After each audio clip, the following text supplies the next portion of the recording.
হযরত নবী করিম সাল্লাল্লাহু আলাইহি ওয়াসাল্লাম ইরশাদ করেছেন, নিম্মুক্ত 6 ধরনের লোককে আমি লানত করেছি এবং আল্লাহর পক্ষ থেকেও এরা লানতপ্রাপ্ত হয়েছে। স্মরণীয় যে প্রত্যেক নবী আল্লাহর নিকট মকবুল, অর্থাৎ তাদের যে কোনো দোয়াই আল্লাহর নিকট কবুল।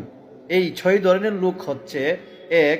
আল্লাহর কিতাবে যারা নিজেদের পক্ষ থেকে কোনো তত্ত্ব যুক্ত করে। 2. যেসব লোক গায়ের জোরে ক্ষমতা দখল করে এবং ওই সব লোককে ক্ষমতাবান ও সম্মানিত করে যাদেরকে আল্লাহ পাক লাঞ্ছনাযোগ্য সাব্যস্ত করেছে, আর ওই সব লোককে অসম্মান করে যাদেরকে আল্লাহ পাক সম্মানিত করেছেন। 3. আল্লাহ যে ভাগ্যলিপি নির্ধারণ করে রেখেছেন, যে ব্যক্তি তা প্রত্যাখ্যান করে। 4. আল্লাহ পাক যা হারাম করেছেন, যে ব্যক্তি তা হালাল সাব্যস্ত করে। 5. ওই সব লোক যারা নিষিদ্ধ ঘোষিত স্ত্রী লোককে হালাল সাব্যস্ত করে বিয়ে করে।